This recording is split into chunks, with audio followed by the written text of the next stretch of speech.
सर्वमङ्गलमाङ्गल्ये शिवे सर्वार्थसाधिके शरण्ये त्र्यम्बके गौरी ನಾರಾಯಣಿ ನಮೋಸ್ತುತೆ.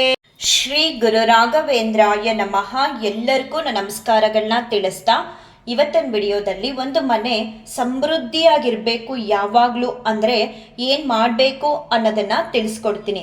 ಸಾಮಾನ್ಯವಾಗಿ ಇತ್ತೀಚೆಗಂತೂ ಪ್ರತಿಯೊಬ್ಬರು ಮನೆಗಳಲ್ಲೂ ಕೂಡ ತುಳಸಿ ಗಿಡನ ಹಾಕಿ ಕೆಲವರು ಪ್ರತಿನಿತ್ಯ ತುಳಸಿ ಗಿಡಕ್ಕೆ ತುಳಸಿ ಕಟ್ಟೆಗೆ ಪೂಜೆನ ಸಲ್ಲಿಸ್ತಿರ್ತಾರೆ. ಇನ್ನೂ ಕೆಲವರು ಶುಕ್ರವಾರ ಅಥವಾ ಗುರುವಾರ ಇಲ್ಲ ಅವ್ರ ಮನೆ ದೇವ್ರ ವಾರ ಬಂದಾಗ ತುಳಸಿ ಗಿಡಕ್ಕೆ ಪೂಜೆನ ಸಲ್ಲಿಸ್ತಾರೆ.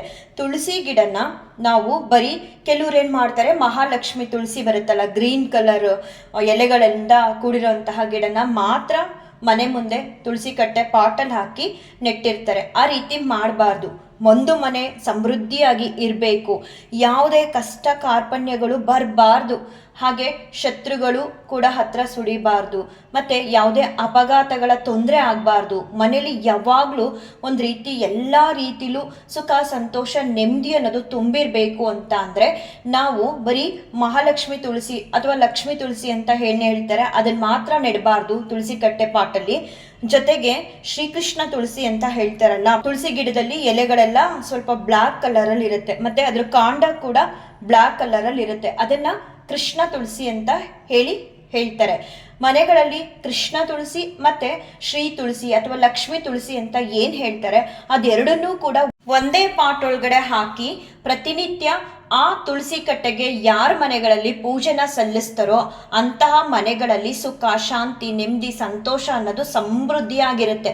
ಯಾವತ್ತೂ ಕೂಡ ಅದಕ್ಕೆ ಕೊರತೆ ಅನ್ನೋದು ಬರಲ್ಲ, ಯಾವುದೇ ರೀತಿ ದರಿದ್ರ ಅನ್ನೋದು ಬರಲ್ಲ, ಹಾಗೆ ಕಷ್ಟ ಕಾರ್ಪಣ್ಯಗಳು ಬರಲ್ಲ, ಮತ್ತೆ ಶತ್ರು ನಾಶ ಕೂಡ ಆಗುತ್ತೆ. ನಾವೇನ್ ಮಾಡ್ತೀವಿ, ಸಾಮಾನ್ಯವಾಗಿ ತುಳಸಿ ಗಿಡ ಇರಬೇಕು ಮನೆ ಮುಂದೆ ಅಂತ ಹೇಳಿ ಎಷ್ಟೋ ಜನ ಇರಬೇಕು ಅನ್ನೋ ಕಾರಣಕ್ಕೆ ಶ್ರೀ ತುಳಸಿನ ಅಥವಾ ಕೃಷ್ಣ ತುಳಸಿನ ಹಾಕಿ ಕೆಲವರು ಪೂಜಿಸ್ತಾರೆ, ಕೆಲವರು ಪೂಜಿಸಲ್ಲ. ಮನೆ ಮುಂದೆ ಇರಬೇಕು ಅನ್ನೋ ಕಾರಣಕ್ಕೆ ಇಟ್ಟಿರ್ತಾರೆ. ಆ ರೀತಿ ಮಾಡಬಾರ್ದು.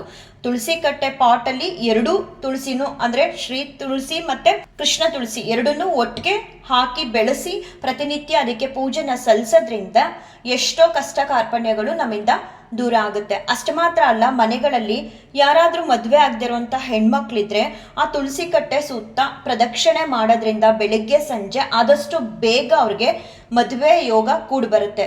ಬರೀ ಹೆಣ್ಮಕ್ಳೇ ತುಳಸಿ ಕಟ್ಟೆಗೆ ಪ್ರದಕ್ಷಿಣೆ ನಮಸ್ಕಾರನ ಮಾಡಬೇಕು ಅಂತ ಏನಿಲ್ಲ. ಯಾವ ಉಪನಿಷತ್ತು ಮತ್ತೆ ಯಾವ ಪುರಾಣಗಳಲ್ಲೂ ಕೂಡ ತಿಳಿಸಿಲ್ಲ ಗಂಡು ಮಕ್ಕಳು ತುಳಸಿ ಗಿಡಕ್ಕೆ ಪೂಜೆನ ಮಾಡಬಾರ್ದು ಅಂತ. ಗಂಡು ಮಕ್ಕಳು ಕೂಡ ತುಳಸಿ ಗಿಡಕ್ಕೆ ಒಂದು ಗ್ಲಾಸ್ ನೀರು ಹಾಕ್ಬೋದು. ಎಲ್ಲಾದ್ರೂ ಹೊರಗಡೆ ಮನೆಯಿಂದ ಆಚೆ ಯಾವುದಾದ್ರೂ ಒಂದು ಒಳ್ಳೆ ಕೆಲಸಕ್ಕೆ ಹೋಗುವಾಗ ತುಳಸಿ ಕಟ್ಟೆಗೆ ಪ್ರದಕ್ಷಿಣೆ ನಮಸ್ಕಾರನ ಮಾಡ್ಬೋದು, ಇಲ್ಲ ನಮಸ್ಕಾರನ ಮಾಡಿ ಹೋಗ್ಬೋದು. ತುಳಸಿ ಕಟ್ಟೆಗೆ ಗಂಡು ಮಕ್ಕಳು ಕೂಡ ಪೂಜೆನ ಸಲ್ಲಿಸಿ ನಮಸ್ಕಾರ ಮಾಡೋದ್ರಿಂದ ಅವ್ರಗಳಿಗೂ ಕೂಡ ಮದುವೆ ಯೋಗ ಅನ್ನೋದು ಕೂಡ್ ಬರುತ್ತೆ. ಯಾರಿಗಾದ್ರೂ ಇನ್ನು ಮದುವೆ ಯೋಗ ಕೂಡ್ ಬರ್ತಿಲ್ಲ, ಪೂಜೆ ಪುನಸ್ಕಾರ ಎಲ್ಲ ಮಾಡ್ತಿದ್ದೀವಿ, ಆದ್ರೂ ಯಾಕೋ ನಮ್ಗೆ ಮದುವೆ ಯೋಗ ಅನ್ನೋದು ಕೂಡ್ ಬರ್ತಿಲ್ಲ ಅಂತ ಅನ್ಕೊಳ್ತಿರೋ ಅಂಥವ್ರು ತುಳಸಿ ಕಟ್ಟೆ ಇದ್ರೆ ಅದಕ್ಕೆ ಪ್ರತಿನಿತ್ಯ ಪ್ರದಕ್ಷಿಣೆ ನಮಸ್ಕಾರನ ಮಾಡಿ. ಪ್ರದಕ್ಷಿಣೆ ನಮಸ್ಕಾರ ಆಗಲ್ಲ ಅಂದ್ರೆ ಅಟ್ಲೀಸ್ಟ್ ನಮಸ್ಕಾರನಾದ್ರೂ ಮಾಡಿ. ಮನೆ ಮುಂದೆ ಈಶಾನ್ಯ ಭಾಗದಲ್ಲೇ ಈ ತುಳಸಿ ಗಿಡನ ಇಡಬೇಕು.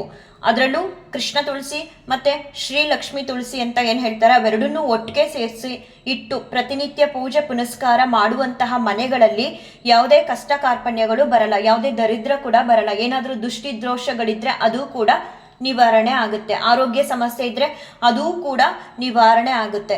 ಎಷ್ಟೋ ಬಾರಿ ಇದು ಸತ್ಯ ಅಂತ ನೀವು ಒಪ್ತಿರೋ ಇಲ್ವೋ ನನಗೆ ಗೊತ್ತಿಲ್ಲ, ರಾಯರು ಎಲ್ಲಿ ನೆಲೆಸಿರ್ತಾರೋ ಅಲ್ಲಿ ಬೃಂದಾವನ ಅಂದ್ರೆ ಈ ತುಳಸಿ ಕಟ್ಟೆ ಅನ್ನೋದು ಇದ್ದೇ ಇರುತ್ತೆ.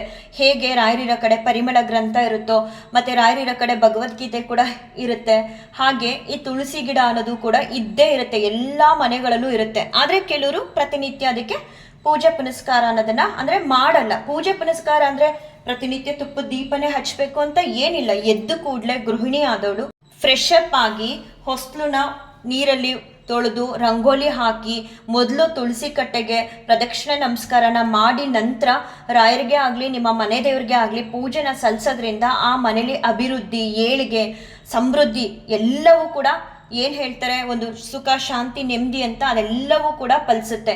ಯಾರ ಮನೆಗಳಲ್ಲಿ ತುಳಸಿ ಕಟ್ಟೆ ಇಡಬೇಕು ಅಂತ ಹೇಳಿ ಇಟ್ಟಿರ್ತಾರೆ, ಒಂದೊಂದ್ಸಲ ಒಣಗೋಗ್ತಿರುತ್ತೆ, ಅದಕ್ಕೆ ಕೇರ್ ಮಾಡಿರಲ್ಲ, ಅಂಥ ಮನೆಗಳಲ್ಲಿ ಒಂದು ರೀತಿ ಅಭಿವೃದ್ಧಿ ಅನ್ನೋದು ಆಗೋದೇ ಇಲ್ಲ. ಯಾಕಂತ ಅಂದರೆ ತುಳಸಿ ಕಟ್ಟೆನ ಇಡಬೇಕು ಅಂತ ಹೇಳಿ ಕೆಲವ್ರ ಮನೇಲಿ ಇಟ್ಟಿರ್ತೀರ ಅಷ್ಟೇ, ಅದಕ್ಕೆ ಪೂಜೆ ಪುನಸ್ಕಾರನ ಮಾಡ್ತಿರಲ್ಲ. ಪೂಜೆ ಪುನಸ್ಕಾರ ಅಂದರೆ ಏನು, ಪ್ರತಿನಿತ್ಯ ತುಪ್ಪದ ದೀಪನೇ ಹಚ್ಬೇಕಾ? ಇಲ್ಲ. ಅಟ್ಲೀಸ್ಟ್ ತುಳಸಿ ಗಿಡಕ್ಕೆ ಒಂದು ಗ್ಲಾಸ್ ನೀರು ಹಾಕಿ, ಅರಿಶಿನ ಕುಂಕುಮ ಹಾಕಿ, ಒಂದು ಹೂವಿಟ್ಟು, ಹೂ ಇಡೋಕ್ಕಾಗಲ್ಲ ಅಂದರೂ ಪರವಾಗಿಲ್ಲ, ಪ್ರದಕ್ಷಿಣೆ ನಮಸ್ಕಾರನ ಹೆಣ್ಮಕ್ಳೇ ಆಗಲಿ ಗಂಡು ಮಕ್ಕಳೇ ಆಗಲಿ ಮಾಡೋದ್ರಿಂದ ಎಲ್ಲ ರೀತಿಯ ಒಳಿತನ್ನೋದನ್ನು ನೀವು ಕಾಣ್ಬೋದು. ಹಾಗೆ ಈ ತುಳಸಿ ಗಿಡಕ್ಕೆ ಔಷಧಿ ಗುಣಗಳು ಕೂಡ ಹೆಚ್ಚಾಗಿ ಇದೆ. ಅದರಲ್ಲೂ ಆಯುರ್ವೇದದಲ್ಲೆಲ್ಲ ಈ ತುಳಸಿ ಗಿಡನ ಬಳಸ್ತಾರೆ ನೋಡಿ. ಯಾರ ಮನೆಗಳಲ್ಲಿ ಈಶಾನ್ಯ ಭಾಗದಲ್ಲಿ ಈ ಶ್ರೀಕೃಷ್ಣ ತುಳಸಿ ಮತ್ತೆ ಲಕ್ಷ್ಮೀ ತುಳಸಿ ಎರಡನ್ನೂ ಕೂಡ ಇಟ್ಟು ಪೂಜೆ ಮಾಡ್ತಾ ಬರ್ತಾರೋ ಅಂಥವ್ರ ಮನೆಯಲ್ಲಿ ಅಭಿವೃದ್ಧಿ ಅನ್ನೋದು ಆಗೇ ಆಗುತ್ತೆ, ಯಾವ ಕಷ್ಟ ಕಾರ್ಪಣ್ಯಗಳು ಬರಲ್ಲ. ಎಷ್ಟೋ ಸಮಸ್ಯೆಗಳು ನಮ್ಮಿಂದ ಪರಿಹಾರ ಆಗುತ್ತೆ ಈ ಒಂದು ತುಳಸಿ ಕಟ್ಟೆನ ಅಥವಾ ಬೃಂದಾವನನ ನಮ್ಮ ಮನೆಗಳಲ್ಲಿ ಇಟ್ಟು ಪೂಜಿಸೋದ್ರಿಂದ ಅಂತ ಹೇಳ್ತಾ ಈ ಒಂದು ವಿಡಿಯೋನ ಏನು ಮಾಡ್ತೀನಿ. ಶ್ರೀ ಕೃಷ್ಣಾರ್ಪಣಮಸ್ತು, ಶ್ರೀ ಕೃಷ್ಣಾರ್ಪಣಮಸ್ತು, ಶ್ರೀ ಕೃಷ್ಣಾರ್ಪಣಮಸ್ತು.